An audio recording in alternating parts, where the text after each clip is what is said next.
Do Senado Federal, senador Rodrigo Pacheco, senhoras senadoras, senhores senadores, assessores, funcionários da casa, brasileiros que nos assistem por todas e nos ouvem também pelas mídias do Senado Federal. Eu fico muito à vontade, senhor presidente, para elogiar aqui a postura do ministro Cássio Nunes Marques, porque eu declarei o voto abertamente contra a sua indicação ao STF.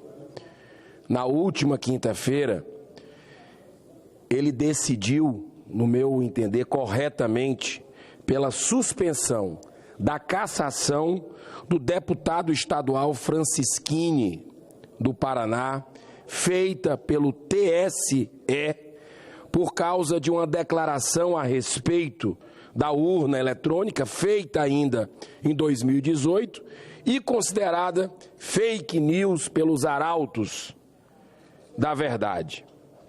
É bom lembrar que estamos falando do deputado mais bem votado do Paraná, com mais de 427 mil votos, se aproximando aí de 500 mil de votos, a vontade da população paranaense. Olha como isso é emblemático. Numa rapidez impressionante, o STF marcou para hoje a deliberação na segunda turma. Aquela mesma segunda turma que durante a pandemia dava empate o tempo todo, porque tinha pedido licença, um dos ministros, e sempre ia liberando os réus da Lava Jato. A votação acabou há pouco, senador Reins. 3-2. Suspenderam a liminar dada pelo ministro Cássio Nunes Marques em favor do deputado com quase 500 mil de votos lá do Paraná. Gilmar Mendes, Lewandowski, Fachin votaram para derrubar essa liminar, enquanto doutor André Mendonça e Cássio Nunes Marques votaram a favor da manutenção do mandato.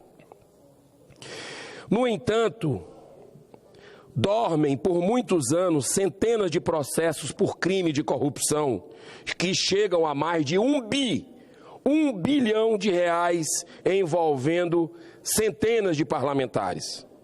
Mais de 20 políticos corruptos já foram beneficiados pela prescrição de seus crimes.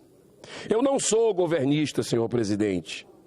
Por isso também me sinto muito à vontade para afirmar que a cassação de um mandato de um parlamentar em virtude de uma mera declaração pública, quando faltavam 10 minutos para se encerrar a votação, é uma afronta ao Estado de Direito e ao devido processo legal.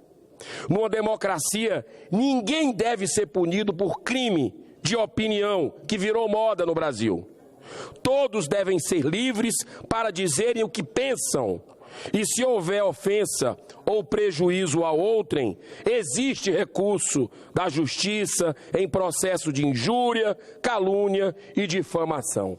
Essa sentença, senhor presidente, arbitrária do TSE, associada aos procedimentos em curso no famigerado inquérito das fake news, demonstram que estão em curso inovações jurídicas que escapam à compreensão de grandes juristas, como o doutor Ives Ganda Martins. Uma perigosa construção de jurisprudência tendenciosa sobre as chamadas fake news, com claros sinais de intimidação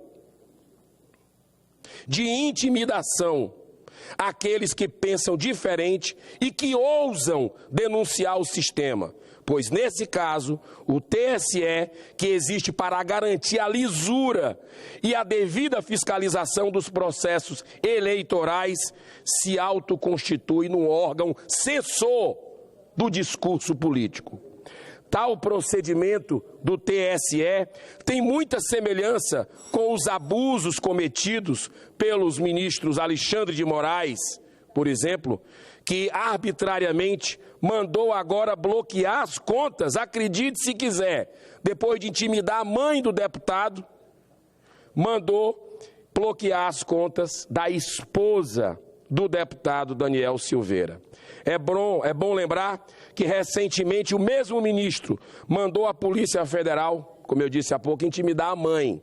Ou seja, não existe um respeito a uma graça concedida pelo presidente da República, que praticamente quase que unanimidade dos juristas do Brasil reputam como algo constitucional. Mas não, o STF, alguns ministros lá, simplesmente fazem de conta que não existe essa decisão e continuam barbarizando. Para encerrar, senhor presidente, o ministro tem deliberadamente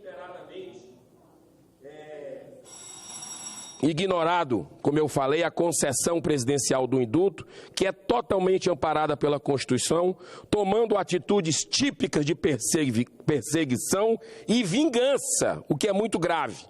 Foi para o lado pessoal há muito tempo, incompatíveis totalmente com a função de um ministro da Suprema Corte. Eu quero aqui apelar aos homens e mulheres de bem do STF, porque tem, e é uma instituição importantíssima para o país, para a nossa democracia. Estamos diante de uma profunda crise institucional, com deterioração crescente da imagem da Suprema Corte perante a sociedade.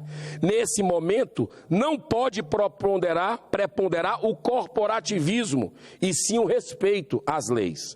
Senhor presidente, se eu me permitir mais um minuto, eu encerro.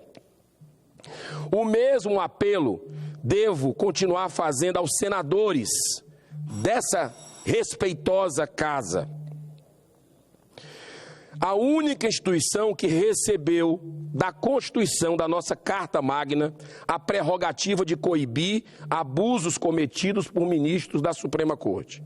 Essa omissão subserviente, ao meu ver, provoca desequilíbrio entre os poderes da República e abala os alicerces da democracia, pois estamos alimentando a ditadura do poder judiciário. E como disse Rui Barbosa, o nosso patrono, é a pior de todas as ditaduras, pois contra ela não há a quem recorrer. Senhor presidente, ainda há tempo. Basta dar o primeiro passo, aprovando o requerimento ainda pendente do senador Lazier Martins para chamar o ministro Barroso sob declarações políticas. É o mínimo que podemos fazer para que a paz e a harmonia voltem a reinar no Brasil. Muito obrigado. Obrigado, senador Eduardo Girão. Com a palavra, o senador Luiz Carlos Raenzi. Senhor presidente,